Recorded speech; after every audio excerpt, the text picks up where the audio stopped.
o MST está sendo transformado pelo governo numa milícia, né, do Lula, do PT, a serviço do PT, como fez o Maduro na Venezuela. Além do exército corrompido que apoia o Maduro, foi comprado por ele, além de outros grupos, né, violentos a serviço do partido dele, ele tem milícias que formam uma espécie de guarda presidencial para atacar manifestantes aí contrários ao governo. Agora o MST está fazendo isso e o diretor da Polícia Rodoviária, não vai acontecer nada com ele, não tem nada a dizer sobre isso o ministro da Justiça, Ricardo Lewandowski, ou o ministro do Supremo, Alexandre de Moraes, não vão enquadrar a Polícia Federal, o MST, por ter feito o que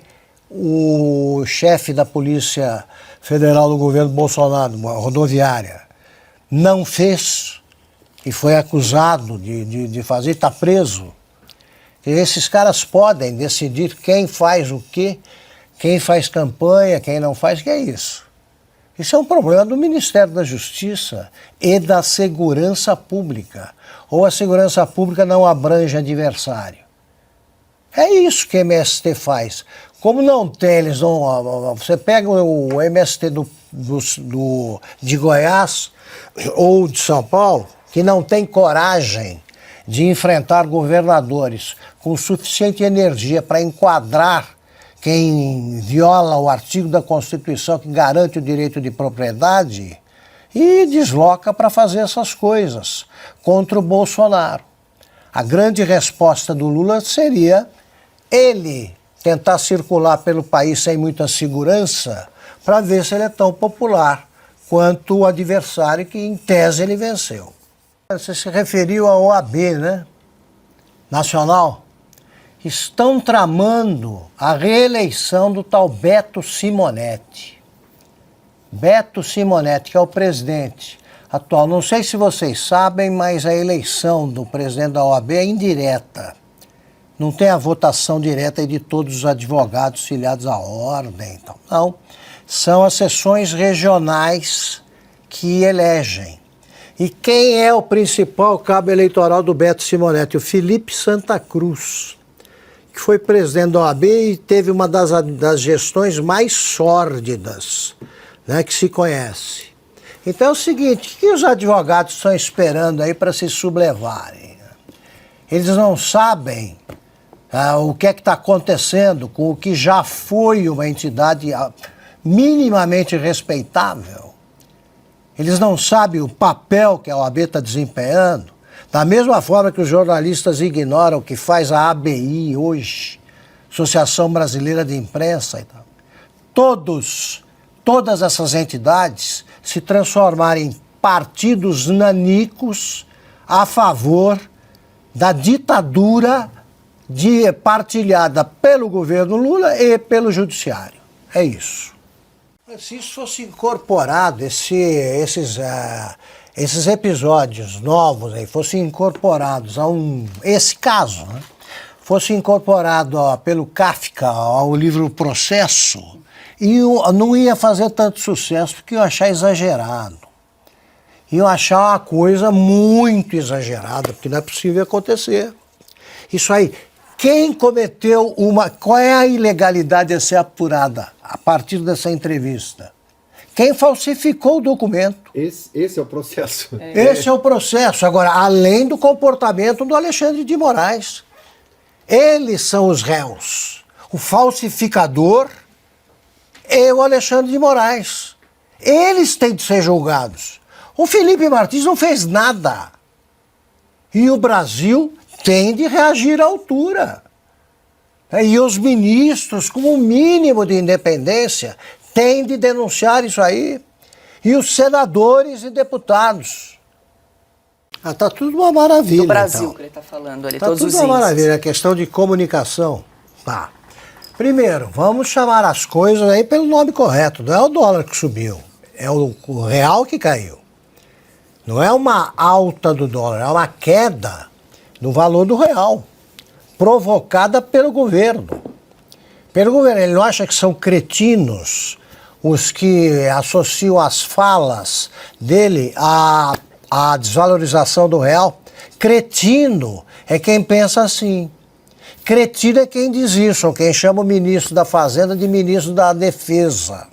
Ele não sabe sequer o que faz o Haddad, porque são dois que não entendem nada de economia. Cada vez que ele fala bobagem e continua falando, ele contribui para que o mercado todo se sinta inseguro. É claro, ele só fala, tá aí, ele acha que o Brasil vai bem, ele apresenta esses números, ele não vê, por exemplo, que se diminui o número de desempregados ou empregados é medido aí pela procura de emprego, né? Pessoas procurando emprego são desempregados. E as que desistiram, e não são poucas?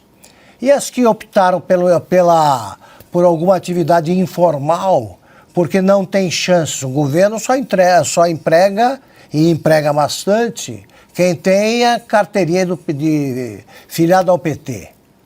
É isso que ele está fazendo com os empregos que o Bolsonaro tinha fechado, por desnecessários. Agora, ele acha que o PIB está crescendo, que é isso, é um crescimento medíocre e duvidoso. Os números apontam para um desgoverno. Ele fala, eu vou conversar com as pessoas. Então, que pessoas? Ele não sabe qual é o cargo do ministro da Fazenda. Mas o Lula não tem uma política econômica que mereça esse nome. Ele não sabe o que fazer. Ele fala do Fernando Henrique Cardoso, que trocou 3 vezes o presidente do Banco Central. O Banco Central não era independente, começo de conversa. Ele quis tirar, já disse aqui, o Henrique Meirelles não tirou, porque disseram a ele que era a garantia de segurança econômica do Brasil a permanência do Meirelles, que era de outro partido, quando o Lula o convidou para ser presidente do Banco Central. Agora é outra situação. Não adianta querer culpar o Roberto Campos Neto. A culpa é do governo. Quem é que pode se sentir seguro com um governo que em 1 ano e meio só tem a apresentar um besteirol que o Lula não para de ampliar com essa discurseira? Ele não trabalha. Ele não fica em Brasília, ele não reúne pessoas para saber o que fazer. Aliás, não tem quem reunir. Também, quando o Haddad tenta alguma coisa que faz sentido, ele segura, bloqueia, com base em quê? Em nada. Um sujeito que nunca foi à escola por preguiça vai entender de economia? E o Lula tem saudade de um tempo que acabou. Ele governou durante 8 anos o Brasil, quando o mundo não teve uma única crise econômica, nenhum país quebrou. Durante os 8 anos do Fernando Henrique, 3 países quebraram, com consequência, com repercussão na economia mundial. Ele nem sabe disso. E continua também fingindo que não entende que o sujeito que está no Bolsa Família não procura emprego. E ele acha que quem está no Bolsa Família está empregado. É isso. Com um presidente assim, ou a gente pressiona para que apareça alguém com juízo, o que é raro no PT, ou vão afundar o Brasil. De novo. Mais um sequestrado pelo ministro Alexandre de Moraes. Eles estão normalizando o absurdo, ou tentando normalizar o absurdo, que não será normalizado. Isso aí vai ter um preço, repito. E vai ficar cada vez mais caro à medida em que aumenta a arrogância, né, dos que se julgam donos do poder. A moça que usou o batom, né, e a Folha deu pichação com batom. Não dá para pichar com batom. É uma brincadeira. Se não fosse tão dramático o caso, seria tratado como uma piada. A imprensa, que antes agia como se deve, né, apure e denuncie o que não é legal. A imprensa age como se fosse um puxadinho do sistema de repressão política chefiado pelo Alexandre de Moraes e avalizado pela quase totalidade, diria agora, do Supremo Tribunal Federal. A imprensa é que denuncia gente assim, como o caso que nós estamos examinando agora. É outra vítima da imprensa. Eles mostram um manifestante fazendo qualquer coisa que pareça ilegal, pronto, vai para a prisão. Aí você faz o nosso papel, e por isso o Silvio falou que a gente se repete, é verdade, mas que saudável que é essa repetição, viu, Silvio? Porque nós estamos fazendo o que se exige da justiça, que é a individualização da conduta. Nós mostramos que essa moça do batom, que é mãe de 2 crianças, ela não entrou em nenhum prédio público, ela não pode ser acusada sequer de depredação. E ela está presa em Rio Claro. Você é esquecido da cidade de origem, ou perto da cidade onde você vivia. Então veja bem, essa moça está presa com crianças em casa, enquanto o mesmo Supremo, vamos lembrar, isso aí foi lembrado na edição da OAS dessa semana, o mesmo Supremo soltou, em nome da necessidade de aproximar mães de filhos, da Adriana Selma, mulher do Sérgio Cabral. O ministro Gilmar Mendes, sob essa alegação, não pode ficar longe dos filhos. Os filhos já tinham mais de 10 anos. Os da moça de Rio Claro têm menos. Até aí, por que não usam essa jurisprudência? Digamos assim, pelo menos. Agora, um homem preso sem denúncia, a OAB se manifestando já é um sinal de que mais pessoas vão acordando. Que bom. Agora, o lamentável é a imprensa tradicional, a velha, fazer o papel de dedo duro e só a OAS e uns poucos, né, jornalistas independentes, por aí são poucos, mas também são bons de briga, no melhor sentido, continuam tentando fazer o seguinte: mostrar para o Alexandre de Moraes que ele não é dono da vida dos outros, que ele não pode confiscar meses da vida de uma pessoa, ele não pode decidir por quanto tempo alguém fica preso. Isso é crime, o comportamento é criminoso.